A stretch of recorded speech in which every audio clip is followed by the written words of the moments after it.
We had ready to Last go. week, they had like 71. And now I'm doing the song at 9.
Good afternoon, everybody.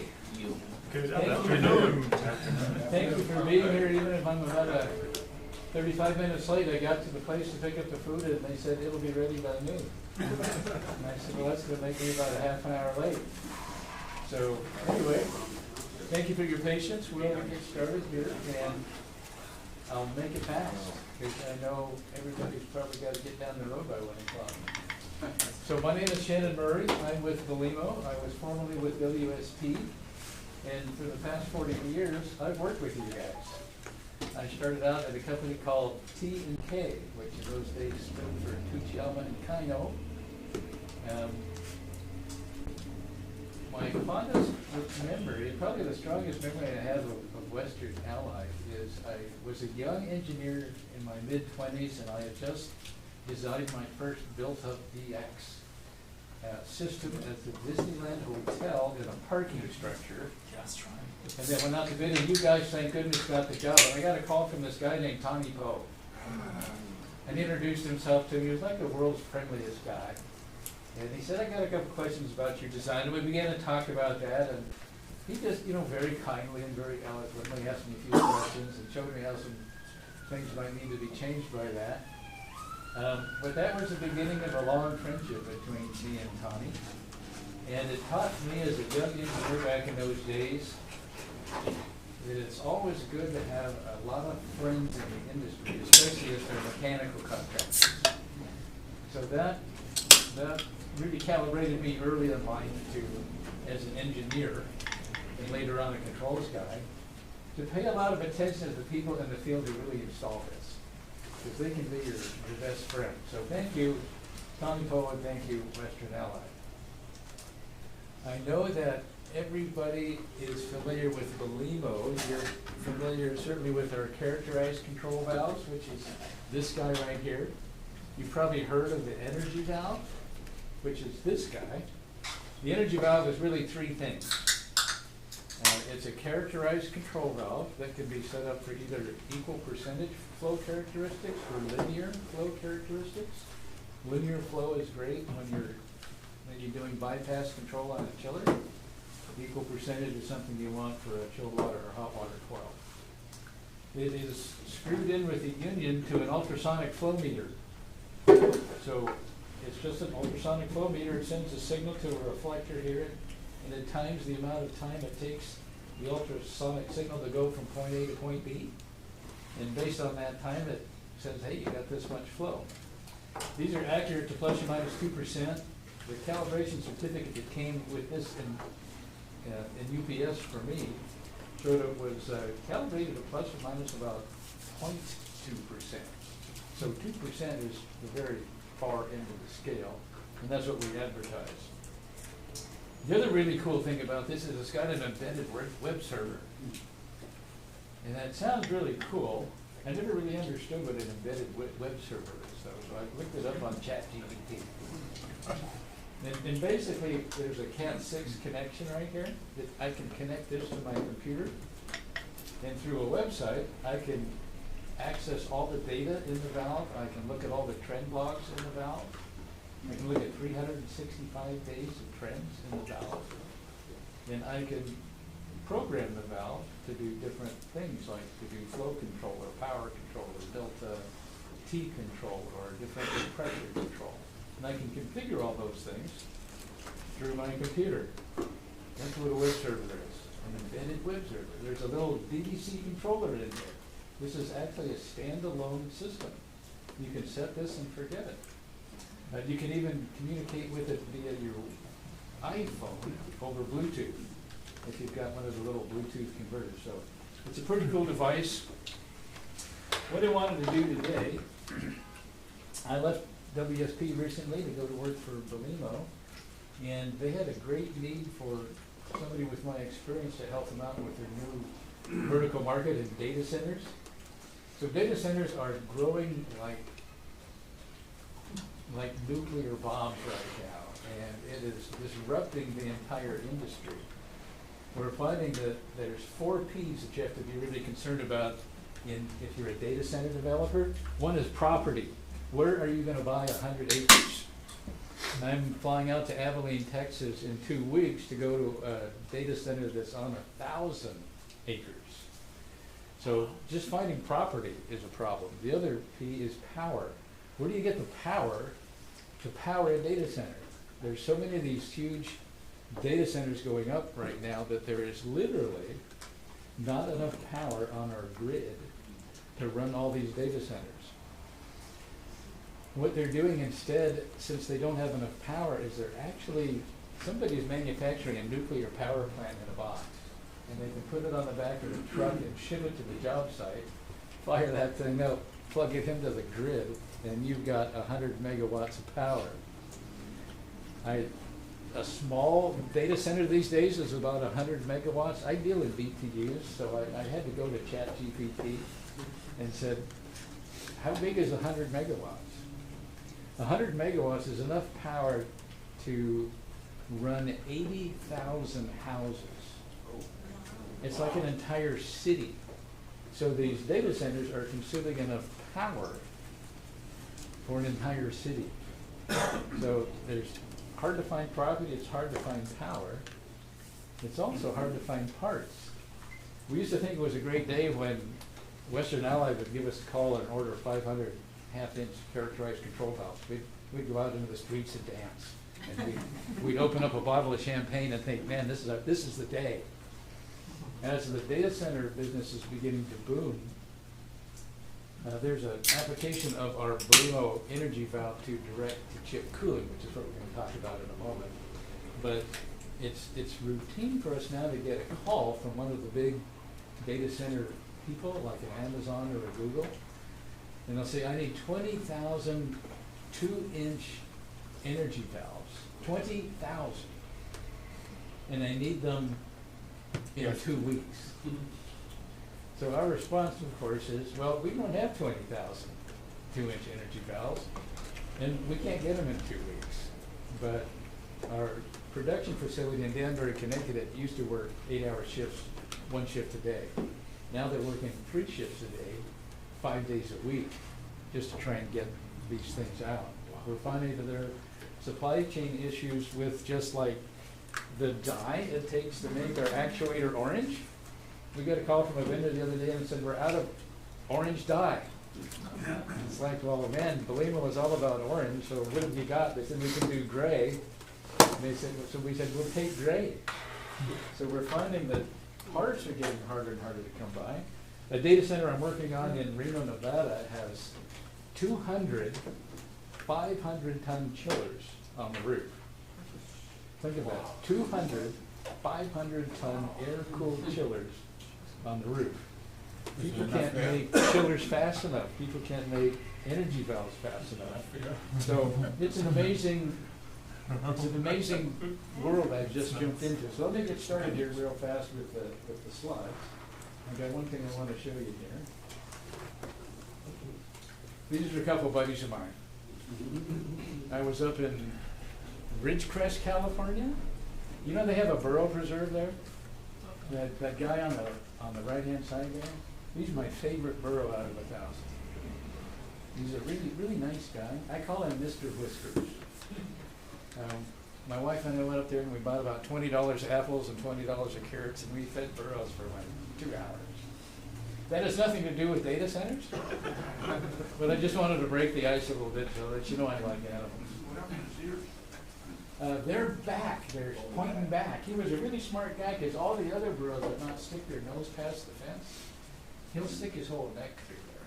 So he's figured out how to get the lion's share of all the apples and carrots. There's a lot of illustrations in there that we'll come back to later. But, so what is it that is really driving this data center boom? Does anybody have Chat GPT on their iPhone?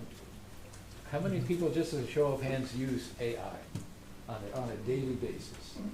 More so now than ever. Yeah.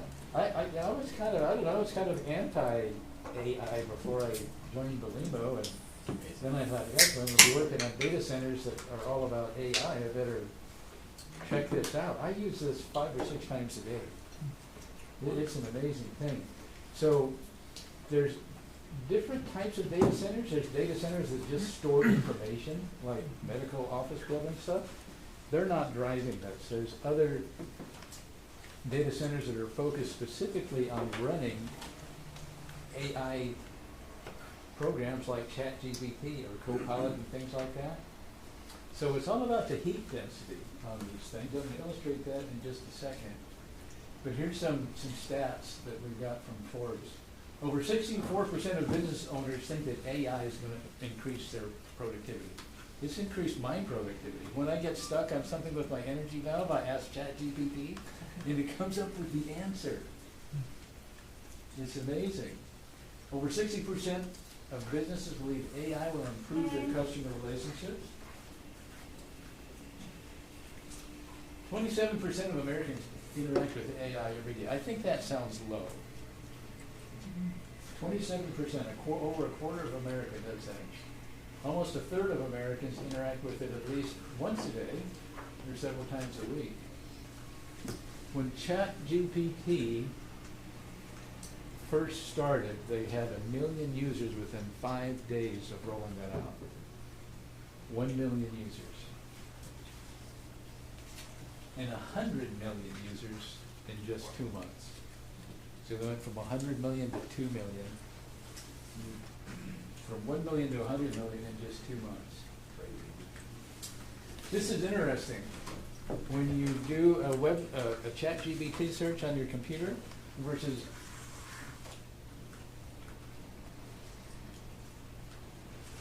AI search uses probably 10 times more energy than a typical Google search.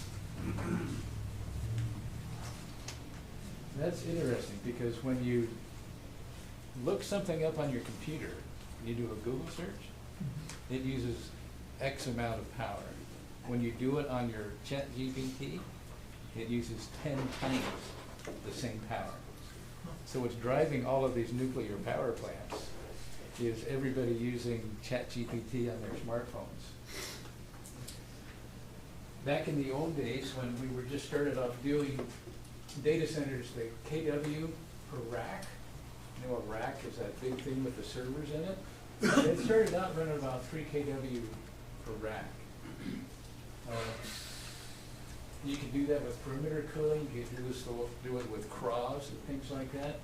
But as the wattage density began to get higher and higher, you literally couldn't cool the chip anymore just with air. You know, Q equals 1.08 CFM delta T. There's not enough CFM to keep these chips cool. Here's a graph of the growth in wattage density between 2011 and 2020. It went from 2.4 to 8.4 in 10 years. That seems like pretty respectable growth. It more than increased by about 4 times. But look at what happened after 2020 to 2025. It went up to 120 kW per rack. That's pretty exponential within 5 years. We have no idea what the next 5 years is going to look like. But to illustrate this, in terms of, I'm a mechanical engineer, so I always think in terms of BTUs. The KW conversion to me isn't clicking yet. So one of our associates in industry was looking at these, and what's really driving this is the NVIDIA people. If you don't have stock in NVIDIA, you want to get some pretty fast. But this is the GB200 NVL72. It's got 72 of their CPUs and GPUs in that thing, and it puts out a whopping 120 kilowatts. So what is that in BTU, and how can we kind of get that into perspective? Everybody's got a Weber grill at home or something like that. Those things put out about 30,000 BTUs. So if we do the math, it comes out to about 14 Weber grills going 100% in a supercomputer rack like that. We use ChatGPT to draw us a picture, and this is what it came up with. Oh, that's a server with 14 Weber. Now just think about the amount of heat there. That's 14 Weber grills, 30,000 BTU each, going 100%, stuffed into a space about 3 feet wide by 7 feet tall by 4 feet deep. That's a lot of heat. That's about 34 tons of chilled water just for that device there. If you figure 400 CFM per ton, if you were to try and cool that on the air side, it would take about 14,000 CFM of air. 14,000 CFM of air. So that's why we can no longer cool this with air anymore. We're doing this thing called direct-to-chip cooling. This is a direct-to-chip. I'm going to use this little hub here as a pointer. See these little guys here? Those are called cold plates. There's a cold plate there and a cold plate there. And we got some cold plates in here. And they've got chilled water hose connections, supply and return into each of them.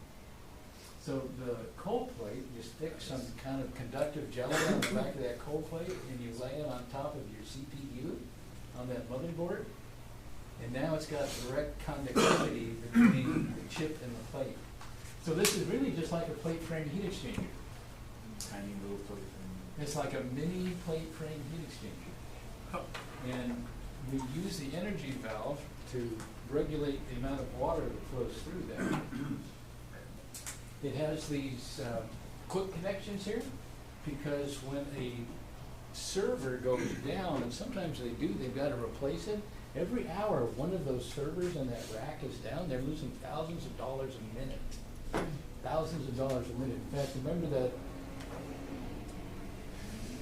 that server I showed you, that NVIDIA server? You know what they cost? $7 million per server. They're literally supercomputers. And so you've got a data center filled up with 1,000 of those. That is a ton of money. So when they go down, they want to hot swap those. They unplug the disconnects, they slide the other one in and then plug it back in. They can get it done in about 10 minutes because that's a lot of money to lose. No leaks. No leaks. Although I'll get to that in just a moment. Because we do want to be ready for leaks. That removes about 80% of the heat of the chip. The rest goes into the air, and they use air handling units or fan control units to do that. So, here's the schematic of something that I never knew existed until I got into Belimo. But this is called, I wanted to show you a chilled water system for a AI data center. So it consists of a couple of components. Air-cooled chillers. Nobody uses water-cooled chillers now for data centers. Do you have any guess why? Nobody wants to use water-cooled chillers? Why would somebody put 500, 200, 500-ton air-cooled chillers on the roof of the building instead of just putting some cooling towers up there? You remember how there's like not enough electrical electricity in the grid to cool it? There's not enough water underground to cool it. We evaporate all of our water, so they're all going air-cooled to protect the environment. But we've got an air-cooled chiller that goes to something called a CDU, which is short for cooling distribution unit. It's basically a primary secondary system. The chiller and the pump run water to a heat exchanger in the CDU, and then that runs what's called, we would call secondary water out to the racks. In data center world, they don't use the term primary secondary. They've got different vocabulary. They call the primary facility water supply and return. They call the rack cooling technical cooling supply and return. I know that you all probably haven't done one of these yet, but it's likely that you will very soon. And that's the reason for me being here. While you may not be working on a 1,000-acre hyperscale data center, in San Francisco alone in the year 2024, there are 128 AI initial startups. So they go out and they buy one of those $7 million computers. And then as the cash flow comes in, they buy more and more. And when they get their plates filled up, then they've got to move. So it may very well be that somebody calls you up and says, hey, I need to do some direct-to-chip cooling, and it's going to be good for you to know some of this information, like primary versus secondary and facility water versus technical water. This is how we basically do it.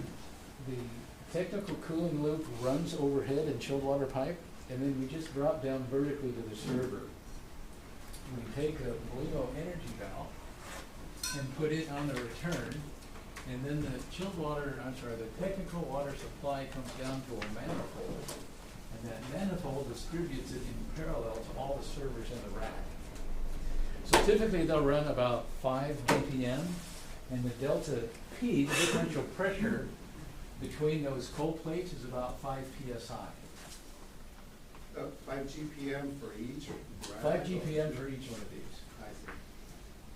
I'm just saying, now there's about 72 of these in a rack. I'm just showing 4. Okay? So we've got 5 GPM for the sake of discussion going to each one of these. That is going to give us, let's say, 5 PSI.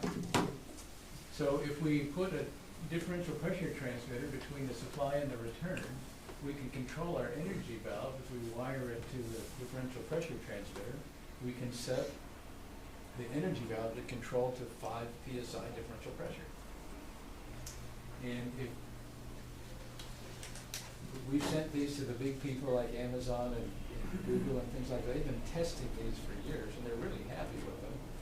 And they're buying a ton of them, which is why last year our sales grew by 30% annually.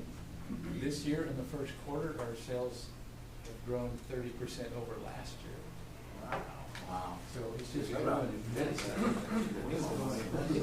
mean, we're not even done with the first quarter, and we're already 30% over last year. So we can control this to differential pressure. If you have to do a hot swap on this, now let's just think about this for a minute. We've got lots of startup guys here, lots of smart engineers. If we're running 5 PSI through each one of these, and we pull 1 out, now we're running 20 GPM through 3. What's going to happen to the pressure drop across those cold plate heat exchangers? Is the pressure drop going to go up or going to go down? We're running more water through the heat exchanger. The pressure is going to go up. Right.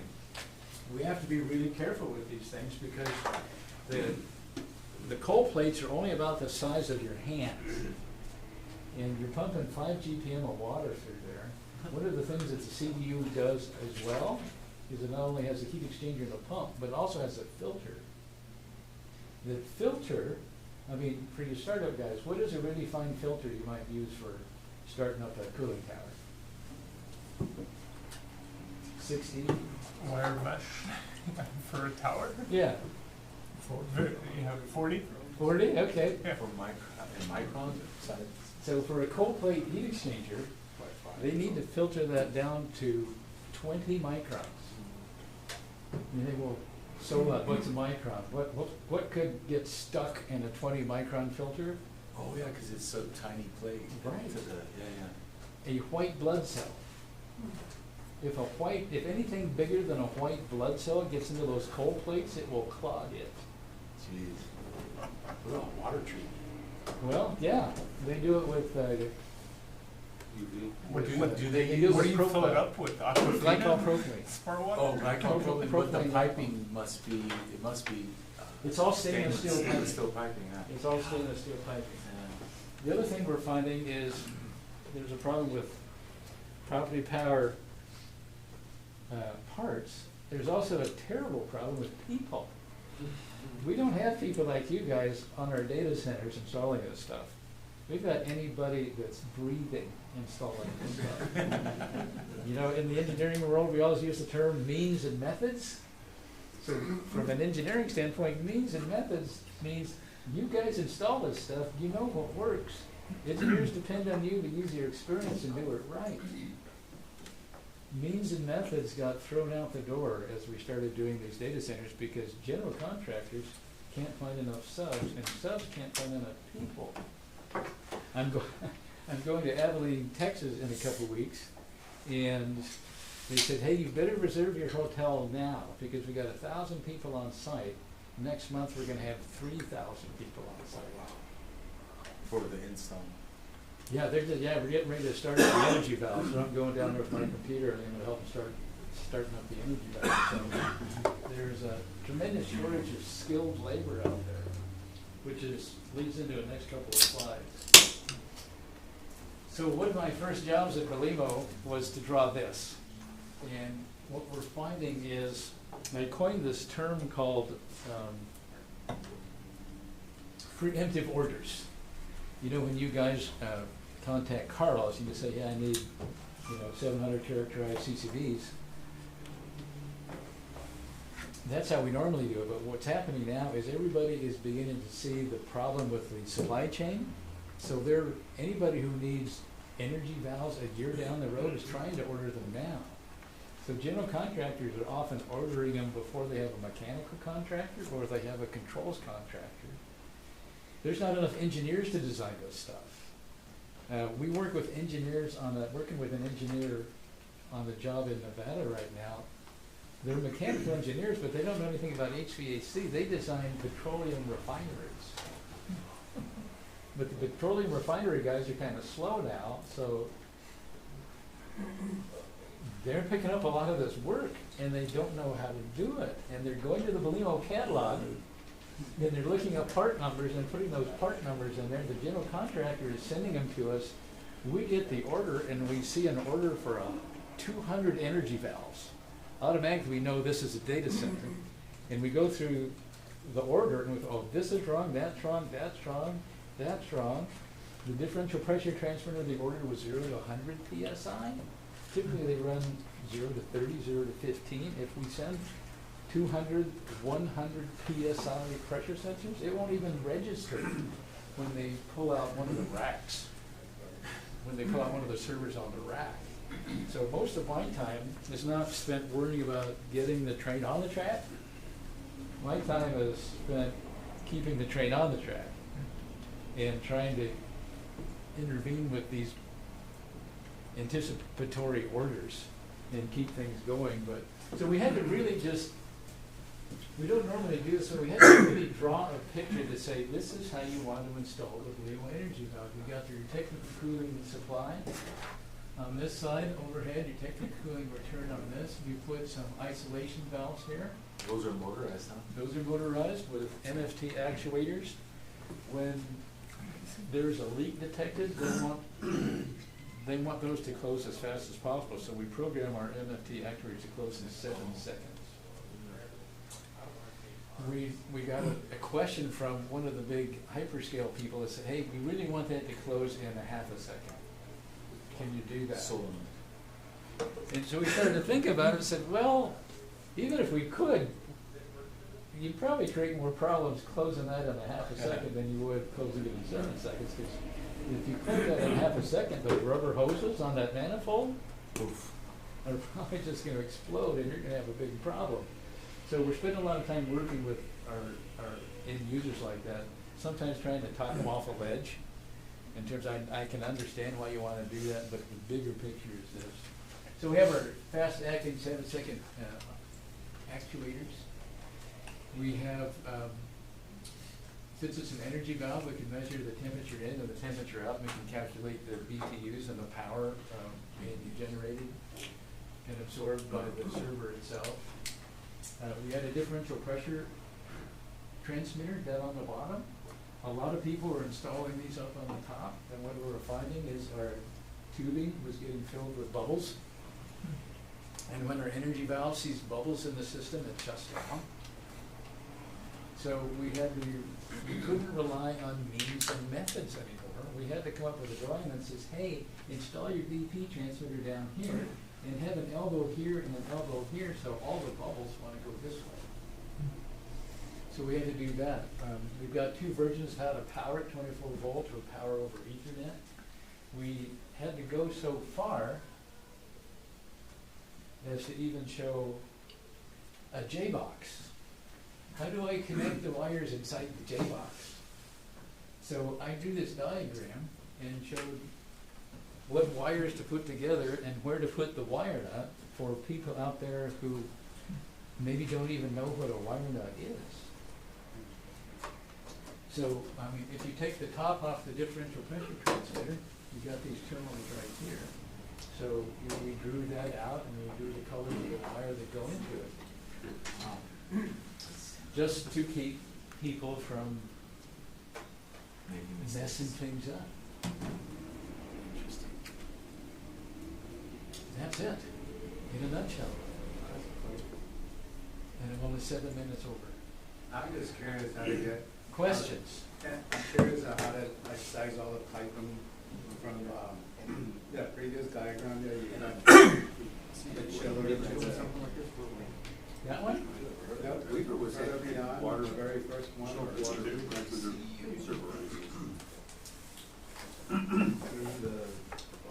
Map coil? That one there? Yeah, sizing criteria for all the piping to the racks. It was going, The sizing criteria? yeah, it was in rack coolant, but that. So you measure typically for 100 But still, they were running it right through their it's server. about 34 tons, so that would generally be about 2 inches of pipe. The video's getting ready to roll out their 300, which is going to reach that by another 15 tons. So you have Tennessee, Yeah, the video's taking you down south fast. Did you have a question, Brian? What type of delta T are you seeing on these heat exchangers? Or what temperatures, roughly? Like, is it 10 degrees? They're kind of all over the map right now. Sometimes 10. 10, and like 45, 55? No, it's more like 57, Or higher. 67. Okay. yeah. So it's a lower delta T. It's warmer.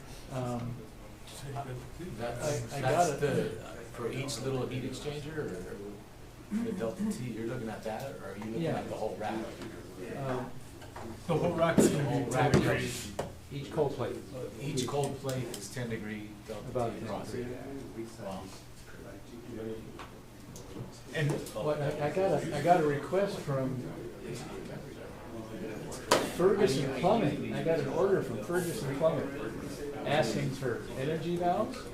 And they said, give me an energy valve that will comply with this submittal. They gave me a little snippet of a submittal. I didn't even get the whole submittal. yeah. And they had 3 different airside delta Ts And I'm thinking, well, which one of those do you want? The water side delta T on the fan coil unit, the water side delta T was 30 degrees. 30-degree delta T on the chilled water coil. What? They were like, it was leaving at 50, it was entering at 57 and leaving at 87. Interesting. That's Wow. not- Chilled water. Yeah, that's. Chilled So water. what was going through the coil to make it that big of a delta T? I don't know why they do Hot that. air must have been My really response hot is, air. is it really a 30-degree delta T? Because if we send that energy valve that's going to do 18 GPM out to the site, assuming it's a 30-degree delta T, if it's really 15, we've got half a valve that we need out there. So I need to speak to some mechanical engineer somewhere, please, before I send out this order. Yeah. So do you think, or we're not out in the desert right now building million-ton air-cooled chiller plants or whatever huge number it is. When is this going to show up in an IT closet and I'm going to have 35 tons where I had a 1.5 ton mini? That's a good question. Are these being That, put or into you just kind of separate hinted at buildings? that. So that's a good are question. You seeing that? Brian wants to know, when is he going to have a chance to do that? I don't know that I want, or because then I'm going to have to raise my hand. I'm going to make a lot of people really upset. Yeah, so You'll be smiling. Hopefully, we'll be smiling. Well, that's but- why we Are want they to talk doing- now. yeah. so Are they that when doing this direct happens, we- direct cooling in server, building server rooms and Yeah, stuff? so remember I showed you there's a couple different types of data centers? Yeah. Hospitals have a lot of information, they just store patient records. That doesn't burn up a lot of heat. What really burns up a lot of heat is AI generated stuff. So we're in a little bit of, we're actually a bit of an arms race between us and China right now. The first one to really conquer the AI is gonna kind of control the world. It's a That's little not bit. answering my question. It's a little bit scary. So to answer They're going Brian, off on a to road trip. answer Brian's question, when are you gonna see one of these? Yeah. Well, you may see one of them if somebody down here in Orange County wants to do an AI startup. Okay. They may have only one of those. They may Yeah. have only two of those. And you're saying in the Bay Area they've done that. Yes, when I was at WSP, well, you remember a big job called Broadcom, Yeah. Brian? Uh-huh. Well, they've got a facility up in San Jose, Yep. and they're building their own AI test facility. Okay. Yep. And they've got some of those big, 120 kW devices there. And now they're asking us for energy valves to do that. But what Yeah. we're finding out is the engineers they hire to do like the in-house stuff Mm-hmm. are more industrial level maybe people. And when they try to have communications with HVAC people, it's a different universe a little bit. Mm. So it may come up. I think when it comes up, it's gonna be a startup person Yeah. that is saying, yeah, I got $500 million of startup money. So, I can build a little facility somewhere. I can find some place that's got enough juice for about 5 of those things. I'll install one now when my cash flow gets up and I can afford another one. I'll stick another one in. One of the things that the GCs are really concerned about now is if we start building a data center, remember that exponential growth from 10 kW to 120 Well, you gotta kW plan for the future. in 5 years? They're thinking if it went from that to 120 in 5 years, if I'm starting a data center today, what's it gonna be in 3 years when I'm done? Yeah. In other words, when I finish my data center, Yeah. will it be obsolete? Yes. I was gonna pack that thing full of 10,000 NVIDIA NGD 72s. Now each one of those things is putting out 5 times that heat. I've only got enough power for 1/5 of the servers I was planning on putting in there. I'm gonna have this huge data center that's only 20% occupied So are these in data terms of centers space. being installed in heavily populated, to account for heavily populated areas, so like? That's a good question. One just went in Chicago, Uh-huh. in the middle of the city. It was about a 7-story building in the middle of the city. Most of them are being built in Virginia, Virginia has an abundance of power right now, and they're very, yeah, you wanna put a nuclear plant here, no problem, you know? Ship it in, unload Is it, that private or is set that it the on the federal concrete. government building that? These are nuclear power plants in a box. So what are they doing here in California where they don't want any? They're doing nothing in California on a large scale like that, Yeah. because California is so anti, Everything. But, well, so we could see this on a startup. This technology is trickling down into personal PCs. So there's abilities for more and more people to do small versions Right. of this. yeah. I don't know. I don't know how we see that or how we identify that because it's So, a lot of completely it's- counter to what we do. Kind of the big booming places right now are Utah, Nevada, and Virginia, and Texas. Texas has a lot of land. No Arizona, huh? So, there's some out in Arizona, but the big four states are Virginia, Texas, Utah. Nevada, and Utah. Did you mention that NVIDIA is already working on a 300 kW one? They've already got it built and they're running it. Wow. And the next jump up is in the video 400. One of the things that we're concerned about right now is when we go to it, anything above a 2-inch valve, now that's flanged, that's cast iron. And the current valves that we have are nickel-plated brass. So the hyperscale manufacturers do a lot of tests on these, and they're so hyper worried about getting anything greater than 1 micron into their system. They're very, very stringent on what type of valve you use, what kind of material it is, how it's plated. I mean, we've had requests for all stainless steel valves. And Wow. we're like, well, we can do that, but boy, that's gonna be a pricey meatball. Cost doesn't seem to be an issue right now with these guys. We had an order for like 400 just globe valves on the data center. And they said, we said, oh man, great, we got them in stock, you know? The 5-inch globe valves, we can ship them, we can have them out there in 2 weeks. They said, no, I need them tomorrow. And we said, are you kidding? And they said, no, we need them tomorrow. We're glad you have them in stock, but they've got to be here Who's by planning 5 on p.m. tomorrow. And we're like, but we got to rent an airplane to do that. Is that okay with you? And they're like, yeah. And so we looked it up and we said, well, hey, the shipping to get them out there by tomorrow is going to be more than the cost of the valves. Are you okay with that? I said, we don't care. Just get them here tomorrow. Wow. So that's the kind of world I live in now. What kind of companies are building these data centers? Yeah. What companies are doing it? Like, you mentioned NVIDIA, and are they building them, or is it a separate company building the data center for? You got the big people like the Amazons are building them, the Googles are building them. You have different types of users. You've got what we call the hyperscalers, the people who build it and then put their stuff in it and use it. Yeah. We've also got speculators. They're called co-locators. A co-locator says, I'm not going to have any trouble filling up my data center at all. I'm going to start building one now. And when I build it, I'm going to rent data center space out to anybody.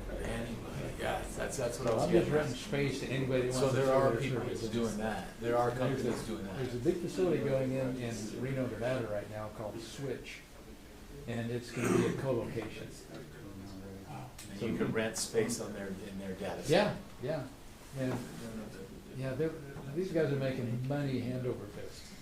That's why when it costs more to ship the valve for the valve itself, they don't care.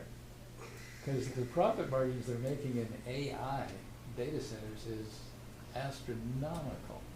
You mentioned the white blood cell size, whatever. When a rack goes down and they take it out, how do they prevent, those quick connections? Maybe I'm not. How do they prevent something like that from going in? That's the filter that you're talking about. Yeah, that's a great question. I don't really know. I guess they've got a really good check valve.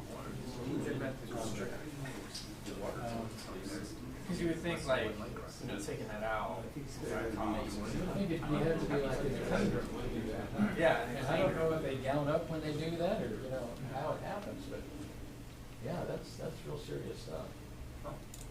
What's the list price of that, energy valve that you What was the question? What's the list price of the energy valve you have? What is the list price of the energy valve? That's a question for Carlos.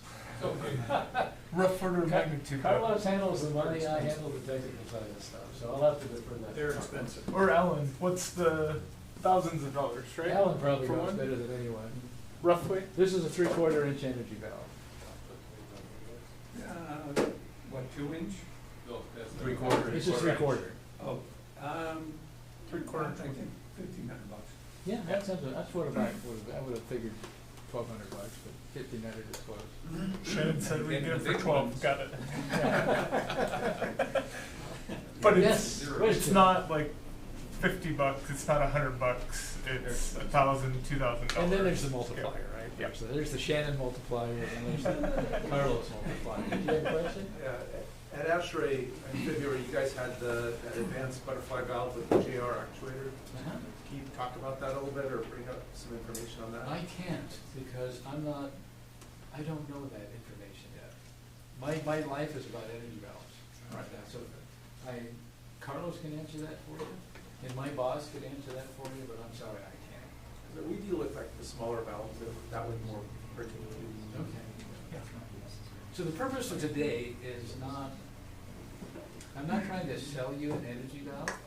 I'm just trying to calibrate you for the data center tsunami that's around the corner. So when somebody comes up to you and says, hey, you know, I need a mechanical contractor that can do direct-to-chip cooling.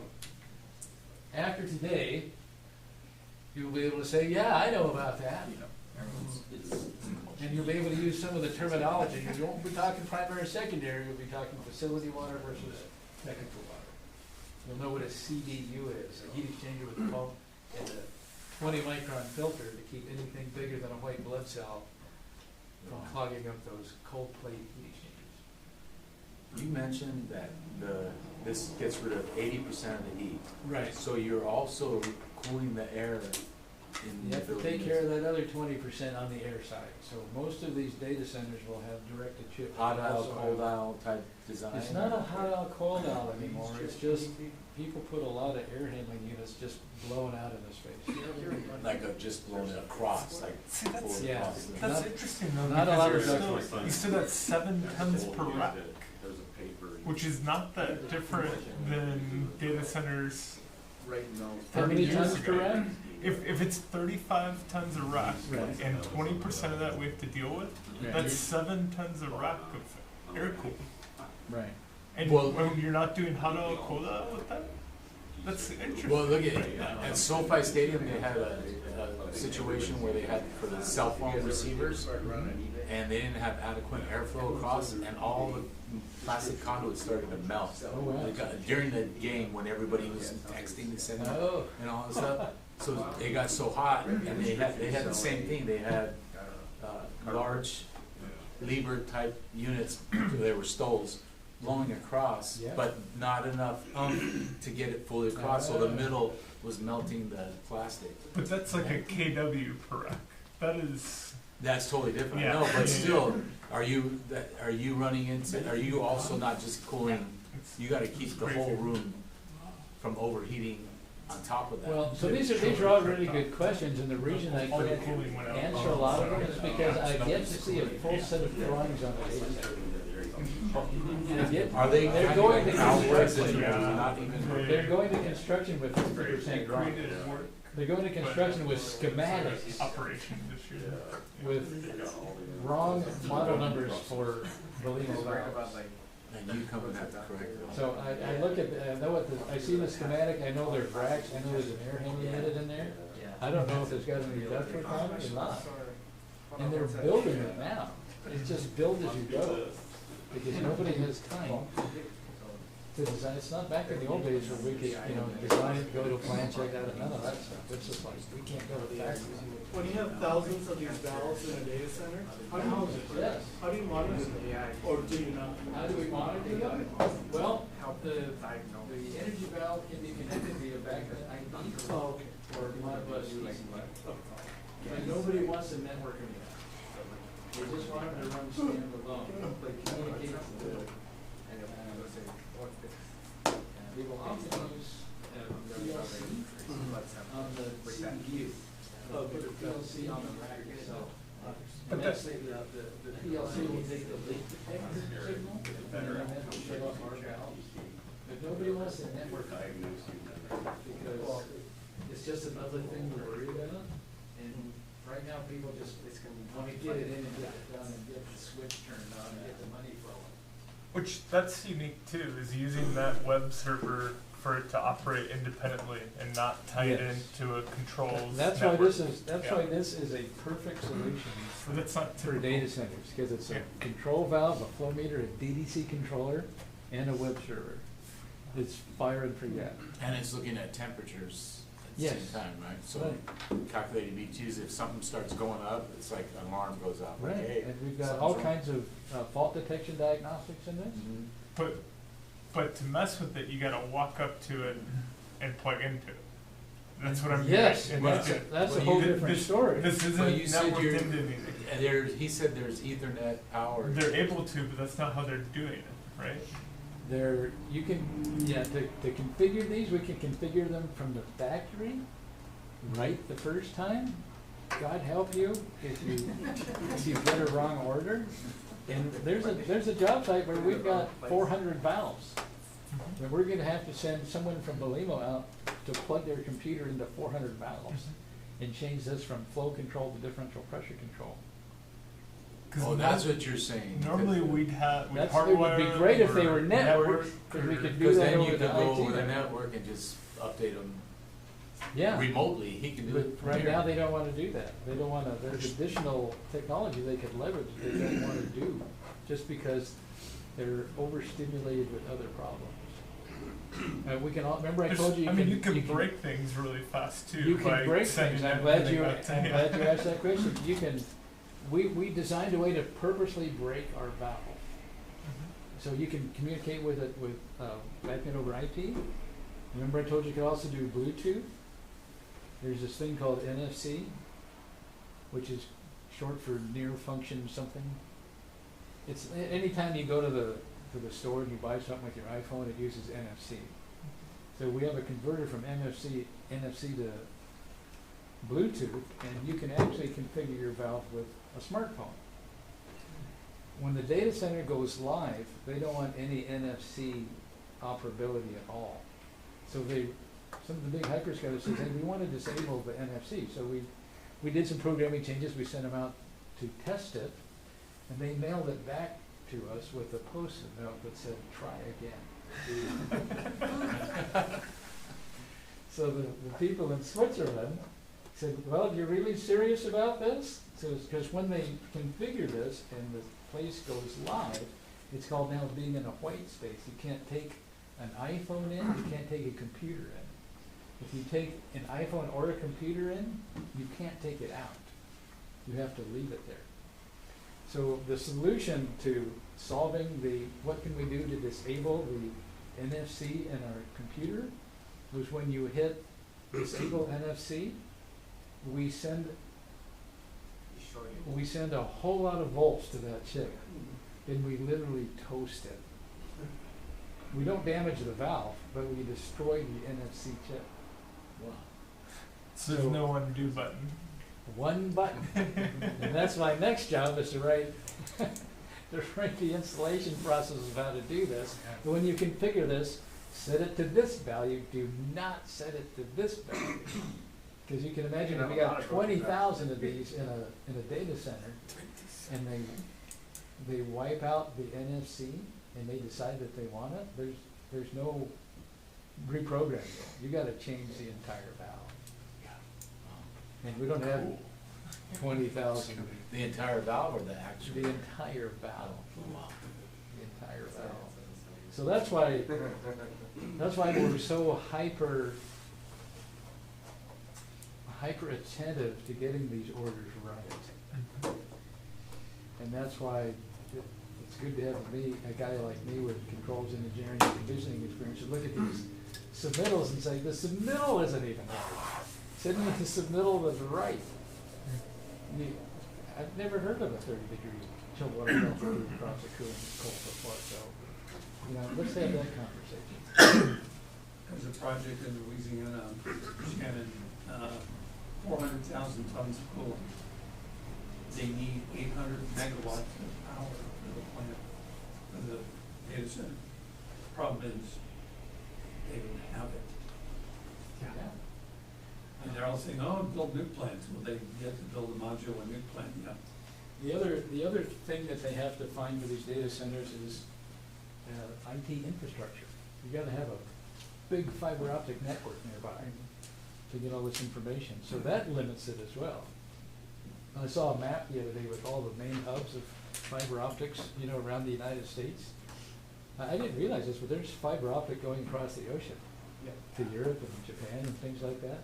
Wow. So you've got to find enough property, you got to find enough infrastructure, electrically and fiber optically, just to be able to find the spot to put your data centers. And it's just, it's an exciting life I live. And then nuclear, how are they managing that part? I don't know. I saw an article today about Bill Gates, who put a ton of money into a startup company to build these nuclear power plants in a box. And a lot of people. Up in Oregon, I was at a seminar with Vertiv yesterday, and Vertiv is spending a lot of money investing in gas-powered chillers right now. Because some places don't have enough electricity, but some places have enough natural gas. So they're literally using a natural gas engine to spin the compressor. Yeah. Remember, Universal had that one job.